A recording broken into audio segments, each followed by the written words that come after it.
Aqui em Apocalipse capítulo 7, nós costumamos chamar esse capítulo, Apocalipse capítulo 7, de um capítulo parentético. E usamos essa expressão porque ele é como se fosse um parênteses entre dois capítulos, justamente entre o 6 e o 8.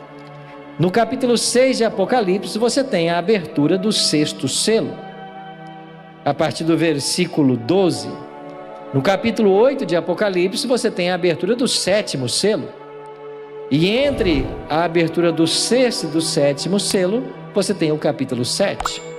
E o capítulo 7, ele está aí para responder uma pergunta que foi formulada no capítulo 6.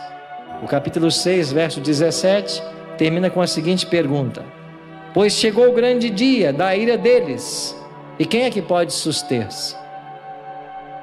Aqui está falando a respeito da volta de Cristo à terra, e diante de todos os eventos testemunhados na abertura do sexto selo, quem é que pode suster-se? Resposta: os selados do capítulo 7. E o capítulo 7 começa assim: depois disso, vi 4 anjos, descreveu João, em pé nos 4 cantos da terra, conservando seguros os 4 ventos da terra, para que nenhum vento soprasse sobre a terra, nem sobre o mar, nem sobre árvore alguma. A visão que João teve é uma visão de 4 anjos segurando os 4 ventos da terra. Aqui há uma alusão aos 4 pontos cardeais: norte, sul, leste, oeste. E esses anjos impedem que esses ventos soprem sobre a terra. Mas o que significam esses ventos em profecia? Ao olharmos para o profeta Jeremias, nós descobrimos. E no capítulo 4, Jeremias escreveu: naquele tempo se dirá a este povo e a Jerusalém: vento abrasador dos altos desnudos do ermo assopra diretamente a filha do meu povo, não para padejar nem para alimpar. Vento mais forte do que este virá ainda de minha parte, e então também eu pronunciarei a sentença contra eles. Eis aí que sobe o destruidor como nuvens, os seus carros como tempestade, os seus cavalos são mais ligeiros do que as águias. Ai de nós, estamos arruinados. A linguagem é clara. Jeremias está antevendo a chegada do rei Nabucodonosor, quando o povo de Israel seria escravizado por 70 anos, o que ele vai informar no capítulo 25, versos 11 e 12. E então é comparado o exército de Babilônia, do rei Nabucodonosor, a ventos que sopram sobre a terra.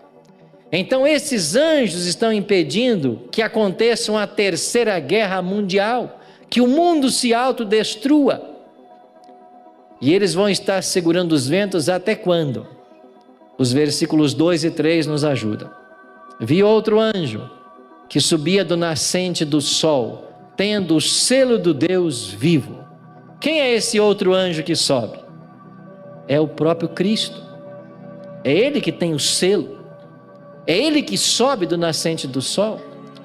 Esta expressão do anjo que vem do nascente do sol, que vem do oriente, é aplicada na profecia bíblica a Ciro, que veio do oriente para libertar seu povo.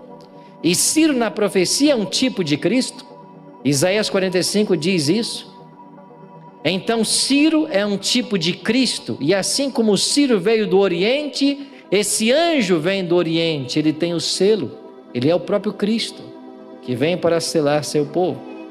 E ele vai clamar em grande voz aos 4 anjos, aqueles aos quais fora dado fazer dano à terra e ao mar, dizendo: não danifiqueis nem a terra, nem o mar, nem as árvores, até selarmos na fronte os servos do nosso Deus. E aqui então você tem a expressão selamento.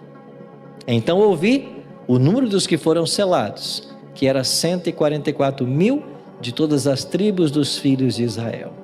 E então o Apocalipse lista agora as 12 tribos, e cada tribo teve 12.000 selados. 12 vezes 12.000, 144.000. Quem são os 144.000? Não é o tema do assunto de hoje, Mas o grupo de selados se chama 144 mil. Não vou entrar em mais detalhes, mas vou dar umas breves informações. A primeira é que esse grupo, ele recebe o selo de Deus, que é o assunto que vamos nos ater agora. Uma segunda característica dos 144 mil é que eles passarão pela grande tribulação. Isso quer dizer que se todos nós que aqui estamos permanecermos vivos e formos salvos, nós passaremos pela grande tribulação e pertenceremos aos 144 mil. Uma terceira característica dos 144 mil é que eles lavaram suas vestes e as alvejaram no sangue do Cordeiro. Eles entenderam a experiência da justificação pela fé. Eles entenderam como Deus salva. Eles tiveram uma rica experiência com Deus. Então eles recebem o selo de Deus. Selo tem várias atribuições, mas eu queria destacar duas. Na Bíblia, o selo serve para ser um emblema de proteção, um sinal de proteção e também de propriedade. Vamos entender primeiro como um selo funciona como proteção. A visão do selamento de Apocalipse capítulo 7, ela tem o seu fundamento em Ezequiel capítulo 9. Em Ezequiel capítulo 9 há uma primeira visão de selamento e no verso 4 é dito assim: passa pelo meio da cidade, pelo meio de Jerusalém, e marca com um sinal a testa dos homens que suspiram e gemem por causa de todas as abominações que se cometem no meio dela. Então Deus dá uma ordem para que um anjo passe por meio de Jerusalém e cele aqueles que estão clamando pelas misérias da cidade. Versículos 5 e 6 diz: aos outros disse, ouvindo eu, passai pela cidade após ele. Após o anjo concluir o seu selamento, outros seres são enviados. Com que função? Sem que vossos olhos poupem e sem que vos compadeçais, matai.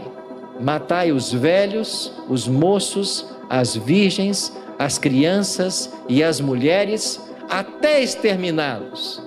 Mas a todo homem que tiver o sinal, não vos chegueis. Começai pelo meu santuário. Então, em Ezequiel capítulo 9, há uma visão de selamento. Um primeiro ser sela os justos, e outros seres vêm após este, com a ordem de matar todos os que não possuem o selo. A visão de Ezequiel 9 não se cumpriu literalmente. Essa é uma visão profética, e ela se aplica ao tempo do fim, quando o selo de Deus será a única coisa que vai guardar os seus filhos dos juízos finais que serão derramados sobre a terra. Em Apocalipse capítulo 16, a partir do verso 2, você tem ali uma descrição das 7 pragas que serão derramadas sobre o planeta Terra. Esses 7 juízos de Deus serão derramados sem misericórdia. Por que sem misericórdia? Porque Cristo não mais estará no santuário celestial.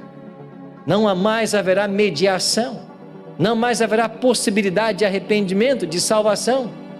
E com esses juízos, diz o Apocalipse, consuma-se a ira de Deus. E a única forma de escapar das pragas é recebendo o selo de Deus, que de acordo com a visão de Ezequiel 9, é um sinal de proteção. Mas o selo também significa propriedade. Ele é posto sobre uma pessoa para identificar a quem ela pertence. Olha o que diz Apocalipse 14:1, falando dos 144 mil. Olhei e eis o Cordeiro em pé sobre o monte Sião, e com ele 144 mil, tendo na fronte escrito o seu nome e o nome de seu pai.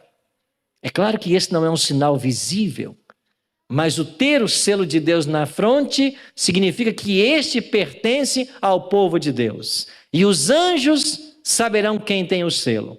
E quando as pragas forem derramadas, os que tiverem o selo de Deus serão poupados. Quem não tiver, receberá as pragas, sem mescla de misericórdia, e depois será destruído.